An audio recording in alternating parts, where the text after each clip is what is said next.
Multifamily Madness here from Twitter. Thank you guys for tuning in. Multifamily Madness Monday. And we're just going to be looking at deals. So we've looked at deals that we've currently bought in the past, deals that we're looking at. And if you guys have deals you'd like underwritten, I suggest you email them over to me. I'll take a look and I'll underwrite them live. So just for the sake of time, I'm not going to be pulling like the T12 and the rent roll and just like going back and forth and inputting numbers, because I feel like that's kind of a waste of time. So I already had this one pre-filled out, so that way you guys can see the numbers and what we're looking at. So I'll give a brief overview of the model and how we utilize it and how you guys can utilize it too. And I'll actually just put the link in the chat in case anyone wants to grab a copy. I'm really overwhelmed with how many people have actually got a copy of this, which is amazing. So really, you're going to have this first tab here, which is the inputs tab, and that's where we're putting in the seller's T12 data. If it's newly leased up or something like that, we'll look at like a T1, or we could change this to a T3 and use those T12 expenses. And then year 1, year 2 is where we start putting in our data here. Other income is just that. It's other income. Financing details. This is kind of like the control panel for the entire deal. This is where you're looking at your purchase info, your refinance info, your sale info, your debt, your split, if you're syndicating, returns, fees, assumptions, even it has a bridge option here, which is pretty nice as well. So great tool. We'll dive into that. CapEx breakdown for the property, rent roll. You have comps, you get rent comps, and you get sale comps as well. The actual pro forma here. This is pretty important for lenders to take a look at, but also property managers. And at the bottom, it tells you, your cap rate, your value per cap rate, principal remaining, equity, investor capital. You have your return page here. So this is your overall investor returns, a sample return based on how much your investor wants to invest. And then also your total, your general partner or manager return on the deal. GP split. So if you're splitting it up with a few GPs, what do those interests look like? And then kind of a checklist that I break it down into. So the story with this project here, this is a really small asset. It's only 24 units in Concord, North Carolina. So right outside of Charlotte, and 83 vintage, 3 buildings. Each building has 8 units in it, making those 24 units. And this seller that we bought it from, they're actually they're on Twitter. They might be on this call. Good group of guys. They do a lot of deals in North Carolina, specifically Charlotte and Fayetteville primarily. And they did a really good job taking this asset up a notch.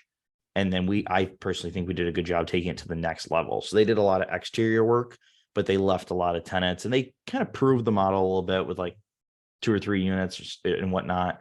But we really got to push it to the next level, in my opinion, and we're still leaving meat on the bone. So this was kind of like off market. It didn't really go to market. We knew the broker. He brought the deal to us. And really what I'm going to be doing first steps is I'm going to input here. So I'm putting in the property, the unit count, the address, based on the price here. It's going to tell me, what that price per door is. Then that price per door plus our unit renovation, price per square foot, total square footage, vintage, and whatnot. So right here, just for sake of time, I also just copied the T12 from here to here so you guys can see it filled in. So we have the income and the expenses. They're pulling about $192,000 in income. It wasn't really their T12. It was more of like a T3. But again, for sake of time, I just kind of threw it in there.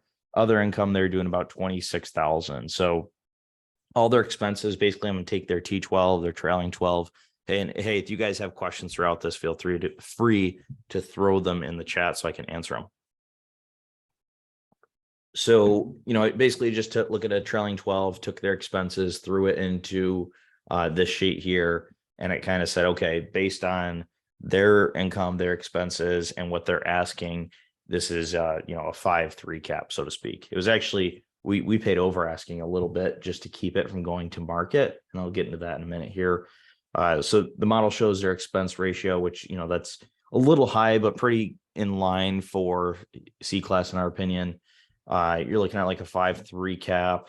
And this is with some vacancies in the property too. Again, showing that T12 wasn't terribly strong.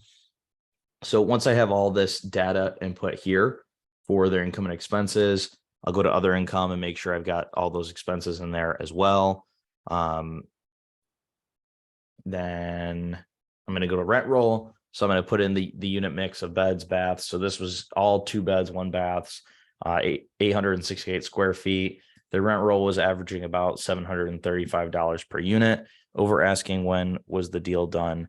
2020 or 2021. I'd have to check. So it was still a competitive environment, in my opinion. And we've actually had actual offers to sell this property for well above what we bought it for, but I'll get into that in a moment as well. So put in the input and then putting in the unit mix, what the rent is. And I really don't touch the year 1 renovated and year 2 stabilized renovated rent goal until I do my comps. So putting the income in, putting the unit mix in, then I'll go to my comps and I'll say, okay, here's the name. I'll usually put the property manager, location quality is a B, C, C+, vintage, unit count. And then I check these boxes here if whatever one of these is included in the rent, any amenities it has over us, and then pet fee, pet rent, admin fee, application fee, just so we can compare and kind of see a comp set. Then I'll go down here and, these are our 1-1s, these are our 2-1s, 2 1.5s, 2 2s, 3 1s, and so on and so forth. So I'll track properties that are similar vintage, similar location, and probably a little bit more renovated, just so I know where we can get to. So, I'll put all that data into here and it'll, kind of show me what the average is just by kind of eyeballing it here. I can tell the average is about 1,100 on these 2 beds, 2 baths, and on these 1 beds or 2 beds, 1 baths. It's skewed a little bit just because there's one really high end one here. I wouldn't say high end, but it was like an older building they renovated, very similar in the neighborhood. We just kind of put it in here to kind of see an outlier, I guess, but we're really not going to let it drag the averages because the averages still are showing about 1,100 a month. Best source for comps, we use apartments.com. We also look at like Zillow rentals. So we're actually going to seeing what's out there in the market. But also we've collected so many T12s and rent rolls in markets that we target that we can, if, okay, we collected that rent roll this month or last month from a similar nearby property, we'll go to the rent roll, look for the renovated unit and say, okay, this is similar, and kind of use that. Because what you have to understand about apartments.com and Zillow rental is those units aren't rented. They're available for rent. So that doesn't mean they can achieve that. So if we can go to a rent roll from a nearby property that we have that was recently for sale, that's a unit that is actually rented and filled. So we know that's going to be accurate data. Once I have all that in there, obviously, we're walking the property, we're submitting LOIs, things like that, but we get a really good idea for what we're doing renovation wise while we're on the property. And that's when I come back into this and make some adjustments. So out of 24 units, this is the CapEx page. We're saying we're going to update 14 units at about 13,000 a unit. You guys will see why in a moment. I'll show you before and after. A few condensers we wanted to take care of, a few hot water tanks, and a few air handlers that we'll put in there. So this is the nice thing about the tools. You've got different categories for different items. And then we always put a 10% overage in there. So, 10% contingency. If we're spending 200, put 10% in there. That means we're going to put aside 220 for the renovation. So total CapEx came to about 226. I believe we've used about, I can actually see here, we've used 191 of that, leaving us with 42,000 in there. So yeah, here's some photos of some of the units actually. So these were definitely some of the bad ones. There's the bedroom. You can tell where the bed went, very obviously. Here's the kitchen. So this is one we spent about 16,000 in because we had to get new cabinets and basically everything new. So new cabinets, countertops, appliances, whatnot. This is the hallway going into the 2 bedrooms there. This is the exact same spot. You can obviously see the difference. There's the 2nd bedroom. Again, you can obviously tell where the bed is there. Bathroom, pulled everything out of here, everything. This is kitchen area into the common area. This is, not common area, excuse me, living room. And then living room again. So you can just tell how bad this unit was. So that one, like I said, cost us 16. Some of them only cost 12. Some of them cost 9. the 13,000 per unit is an average. Plus you have that overage built into there.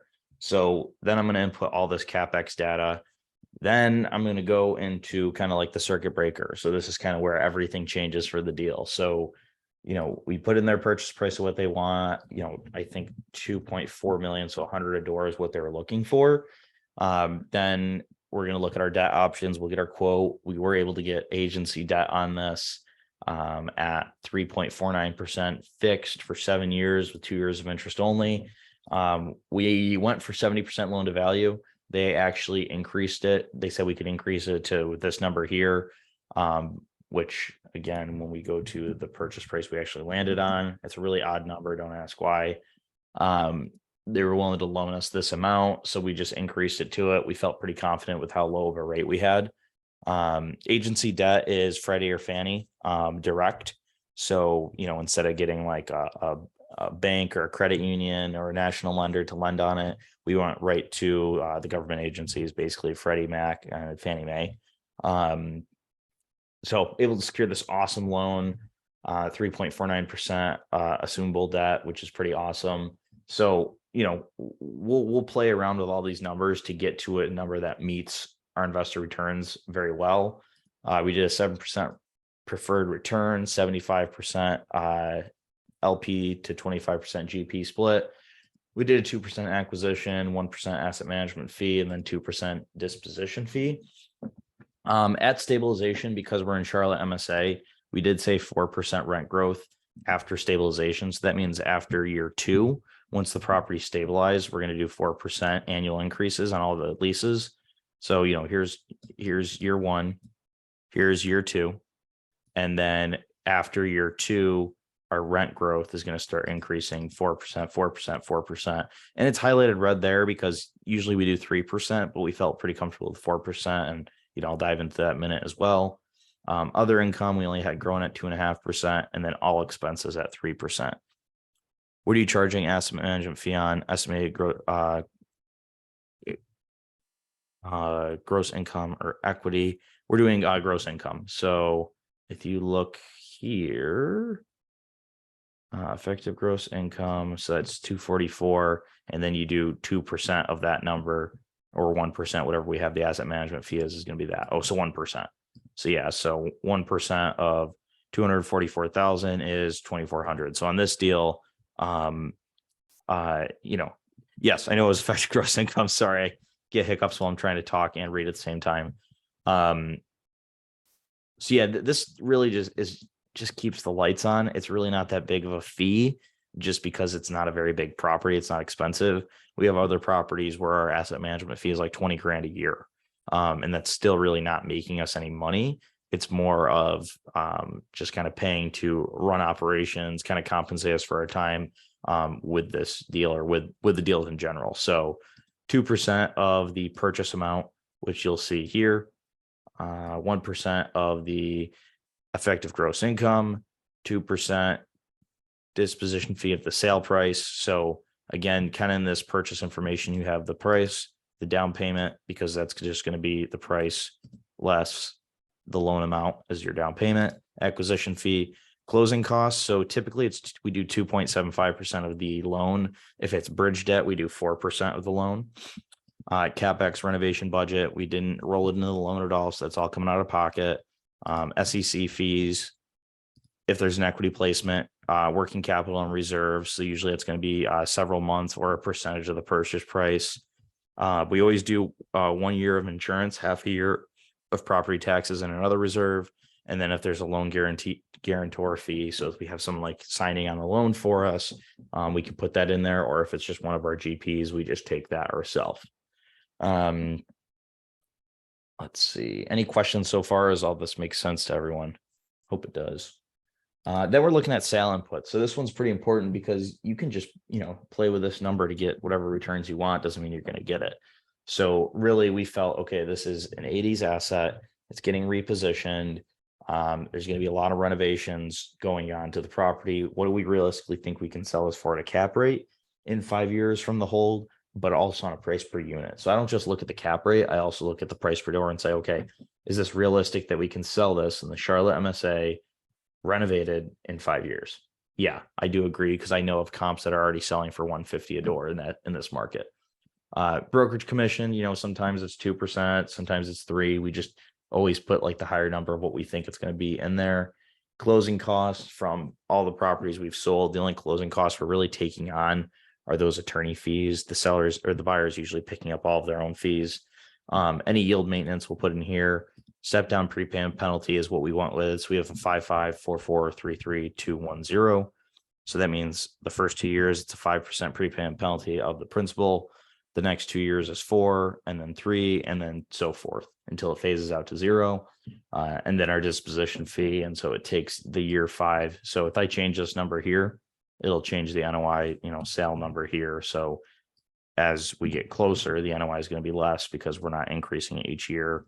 And if we do year, 9, obviously it's going to increase to the greatest amount. So, but yeah, so really we're playing with all these numbers and saying, okay, the other one I left out was rents. Where do we think we can get these rents by year 2? So year 2 is always the stabilized. And Vin, just to answer your question, typically how much do you get the loan for 75 loan to cost? I'm not sure what you mean by how much do you get the loan for 75% loan to cost. I mean, we typically try not to go over 70% loan to value unless we know there's a lot of meat on the bone or we have really low interest or really strong debt. What is the difference between stabilized cap versus exit cap? Which page did you see that on cap rate? Just so I can make sure I'm pointing it out for you. I mean, an exit cap typically is going to be, when we go to sell, so our sale cap or our exit cap or our terminal cap, that's what we predict the market will be trading at that time. Stabilized cap rate is really, okay, year 2, where do we think this property will stabilize around? We don't really look at the stabilized cap too much. It's more the exit cap. So rent roll, we're looking at the comps here. What are 1 bedrooms currently renting for? So everything's really over $1,000 per month. Some of them are a little bit bigger. Some of them are a little bit smaller. And then you have this one little straggler that's $985 a month. So we're always going to assume we're going to be at the bottom of the pack for the most part. So we assumed here that, okay, year 1, we're going to try to achieve $975 a unit. And then year 2, we're going to try to achieve about $1,015 a unit, which I think is a 4% bump. Right now we are in year 2. I want to save this investment and we're at $1,085 a unit. Our entire rent roll is above $1,000 a unit right now. We're beating projections. Everything's at newly rented is at $1,085 with about $20 a month bump on renewals. We're also charging for other income, $10 trash, $5 pests, and then we have sub-metering in the property. We're billing back water to the residents. So really the residents paying close to $1,200 a month if you include the water, sewer bill back, the pest, and the trash. So playing with all these numbers, where we're getting debt, where our fees are at, where our rents are at, where our capex is at, we feel that we could pay this number here. So they were asking 2.4. They're going to take it to market. We felt it was going to be a very competitive opportunity for this deal. So we said, hey, if we pay you 2.5, can we just secure it right now and not even put it on market? And they said yes. The back and forth we had with this $1,500 was they didn't want to pay their attorney to do a full PSA. They just wanted like a fill in the blank contract. There was a few strings attached that we really just wanted a PSA, drafted up just because we didn't feel comfortable with some of the things that were going on. They were like kind of going back and forth about it. We're like, fine, literally just add your $1,500 legal bill and the purchase price. And they're like, fine. Thought it was kind of silly, but it is what it is. It got the deal done at the end of the day. Do you rent month to month or term rents 6-9 months? It really depends. So we have some residents that are month to month, and month to month typically comes with a month to month premium. So sometimes they'll pay $50 more a month. If it's a tenant we're kind of questionable about, or like we're leasing to them in like December or January, and we don't want the unit to be vacant in a year again in December or January, then we'll do a 6 or 9 month lease or something like that. And the nice thing about a 6 or 9 month lease is it gives us the opportunity to raise their rent, to keep it in line with market, not raising it above market, keep it in line with market. And then versus a year, they're locked in. But the downside is, okay, they could leave in 6 or 9 months. Probably not going to, but there's the potential. Tell us more, PSA, why you were not comfortable. I think I'm trying to remember. My partner really takes care of more of the legal side of things for the business, but I'm trying to remember that I think it was the fill in the blank contract was just super vague, and it didn't have timelines and carve outs for certain things. So we just were more comfortable just going with the PSA that our attorney was able to write up. Any other questions you guys have on, I kind of just went through this really quick. So any other pages you guys want me to look at, open up in the spreadsheet, or questions about the deal itself? The PSA, like a rough draft one, is not necessary. You can use a fill in the blank one. We just like to protect ourselves while under contract. We also had non-refundable cash on this. I think it was like $50,000 to $100,000 non-refundable day one deposit on this. So we just felt more comfortable holding the seller accountable on their end to not lose our deposit if they didn't deliver on their side. What's the purpose of the PSA versus like the fillable one? Is that what you're asking?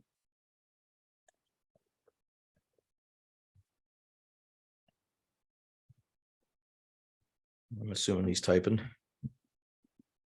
No, just like the one our attorney drafts up is like from scratch. It's like 38 pages long. It's very very detailed. So versus the fillable one for North Carolina, I think it's like 8 or 10 pages. I could be wrong, but there's lots of spaces. It's very vague. I feel like it's something someone would use for more like a 2 to 4 unit property rather than like a 24 or 100 unit property. Other questions you guys have on this deal, the spreadsheet, anything like that? If not, I'll just kind of go through a few more things and then I'll end it. Just trying to keep around like 30, 45 minutes tonight. So that way I'm not taking up too much people's time because they're getting kind of long. So yeah, I mean, this tool is great because we can also adjust the vacancy, loss to lease, concessions, bad debt, the percentage of that all here. Same thing with year 2. And then what we want to stabilize out to year 3. We can adjust property taxes throughout when they get reassessed, especially at pro forma here. Let's see. The bridge debt feature is phenomenal though, because just kind of switching this changes everything for the deal. It kind of changes the return metrics to align, but also if you have CapEx, okay, what percentage of CapEx is the lender going to cover here?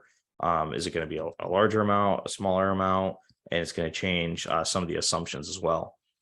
Where do you include sources or funding part? We don't really, we have like a use of funds here that you can fill out to kind of get a breakdown, but really we don't look at this too much because this doesn't really have too much to do with the underwriting. That's funny. The COVID principal and interest reserve. I remember that when we were doing loans during COVID. So not really a sources or funding part, if that answers your questions. Sources and uses is maybe what you're referring to. CapEx, again, really good area here to just really break everything down, get pretty granular. It also shows you loss to leases on non-renovated versus renovated units. So you can see, okay, if we don't renovate the unit, the difference between this and this is 2%. But if we do renovate the units, there's a 25% upside in the rent here. That's huge. Thomas, what do you think of the deal? Pretty good.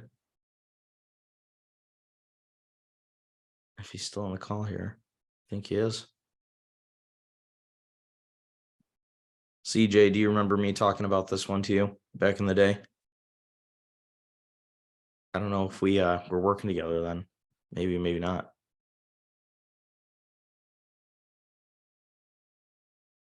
Yes, sir. Yep. Right when we first met, we were doing this deal. Good deal, good property. Let me see. Yeah, we sometimes we just really don't want stuff going to market, and if we're comfortable with the price, we'll just move on it. We're not gonna kind of let a deal go for 50 grand. I think that's kind of silly. We actually did receive a written offer for Bought this for 2.5. Less than a year later, we received about 7 months later, we received a written offer for 3.3 million with assuming the debt. So that way we wouldn't have to pay that 5% prepayment penalty, and the buyer was going to pick up the 1% assumption fee. So this was super attractive to us because we didn't have to pay the assumption fee. We were able to like more than double our money because we used leverage in less than a year. Yeah, you had short-term capital gains, but it was still pretty strong. Unfortunately, that buyer, he was 1031ing out of a property in Charlotte, and he didn't meet the 5 years of continuous multifamily experience to assume the loan. So like in the final hour, they declined his assumption, but it was fine. I mean, we're not upset. We have fixed rate debt at 3.49% for another 5 years. So we're not really upset at all. It's a pretty good deal. We're pretty excited with it. Let me see if I can find some photos of the property. Hang tight here.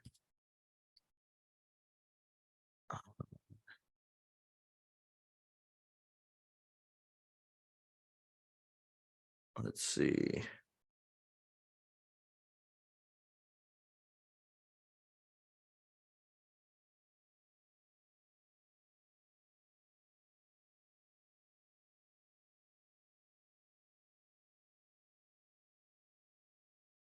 Okay, yeah, I got some photos of the property I can show you guys.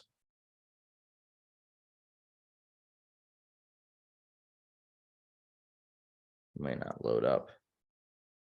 Hold on, they're coming in. Here we go.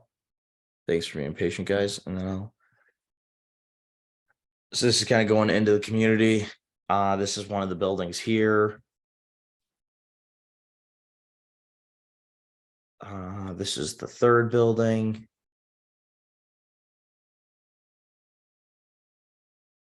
This is unrenovated units on the inside. So you can tell with the carpet, the older fixtures. This one actually did have some nicer cabinets, so we didn't have 2 cabinets in this unit, which was nice. But you know, all it was painted. And then this is renovated unit. So new vinyl floors, new paint, ceiling fan in the dining area, new appliances, countertops were so. Some we did, some we didn't. We did new windows in all the units because each window only had 4 units, 1 in each bedroom, and then 2 in the front, which you can see right there. There's one of them. Light fixtures, paint, carpets, bathrooms. Usually did a vanity, a surround, a toilet, floor. We got a laundry facility on the site as well. 2 washers, 2 dryers, which definitely helped for some additional income on the property each month, which is a huge win. Here's another renovated unit. So this one was like a really high-end renovation because the kitchen, the wall's out, so it's open. It's got granite, it's got tile backsplash, it's got stainless steel appliances. So this one we were commanding a little bit more rent for, I think like around 1,100. But now across the board, anything that we've renovated at the property, we're getting about 1085. So tile surround for the shower instead of an actual like fiberglass surround. And yeah, so that's some pictures of the property. So great little, you know, I'd say when we picked this thing up, it was like C minus. It's definitely a C plus property now. I don't assume that it's a B just because of the vintage and the location. Those 2 things, vintage and location, unless you're doing a full redevelopment, you cannot, you know, reclassify the deal. And I'm a firm believer of that. Some people are always like, oh yeah, it's, you know, we took C from B. Doesn't really work like that. How were you made aware of the deal? Also, would you dispose before identifying the next property for a 1031? Yeah, so this is a broker we just had relationships with in the market. We didn't do a deal with him yet, but he knew about us. We were chatting one day. He's like, hey, I've got this great deal coming up. I haven't even finished my BOV on it. Broker opinion and value is what that is for other guys, not Tom, that are asking or wondering what that is. And he sent us some pictures, he sent us the rent roll, the T12. And we were like, when are you going to take this to market? He's like, probably next month. I was like, hold on, let's get a debt quote. If it works, we'll just take the deal off your hands right now for a little bit more. We did that, and or no, we went in right at asking, and he was like, listen, like my guys really want to take it to market. If you can come in a little bit higher, we could do the deal. We're like, how's 100 grand? He said, it sounds like a deal. Would you dispose before identifying for the next property for 1031? Yeah, we syndicated this and we're not going to do a tick to take advantage of the 1031. So we'll just sell this outright, let everyone take the capital gains, and then just move on to the next one. Especially with a property this small, I don't really want to deal with the 1031 headache with, I think we have like, oh, excuse me. I think we have like 18 investors on this right now. Do you install washer and dryers in the units? No, so there's not really room. They're smaller units. This was the initial tour. There's my partner's DJ's hand. Um, they're smaller units. So on the inside, there's like you walk in. This is like the front door. The left is the living area, and then the right is into the kitchen, right here, or the dining area, and then into the kitchen. And then you go down the hallway, and it's the bathroom, and then the 2 bedrooms, like right there. There's the bathrooms right here, and bedroom 1, bedroom 2. And then this is your hot water tank, and that's your air handler. There's no real room to put in washer dryers in the units. So it was kind of like we didn't have a choice. We just couldn't, so we didn't. But we also had, like, you can see in this photo here, this is the laundry facility right here. So it's a great little room. It's keypad coded, and you can see, the washer and dryer. It's a nice sized room. It's a really decent sized room. There's plenty of room. This is the hot water tank in there, the breaker panel for this room, but like it's a decent size. I think we ended up putting like a folding table permanently in the wall over here. There you download an app so the tenants can pay right through with their app, and then this is for the water sub metering as well. So this room kind of served as, a few purposes: the laundry facility and the room to house the sub metering equipment for the laundry facility. So nice little spot. We just got to, keep it clean, keep it updated, make sure the vents are attached and whatnot, but a nice area, needless to say. Any other questions you guys have about this property, the analyzer, anything like that? I'll put a link to the analyzer in the bio or the chat if anyone's interested, and I'll just leave it for one more chance if anyone has questions. If not, we'll tune out here.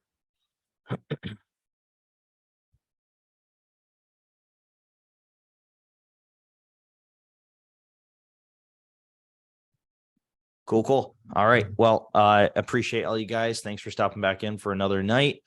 Thanks for tuning in. If you guys ever have any questions, shoot me a DM on Twitter. I try to answer everyone, and appreciate everyone's time.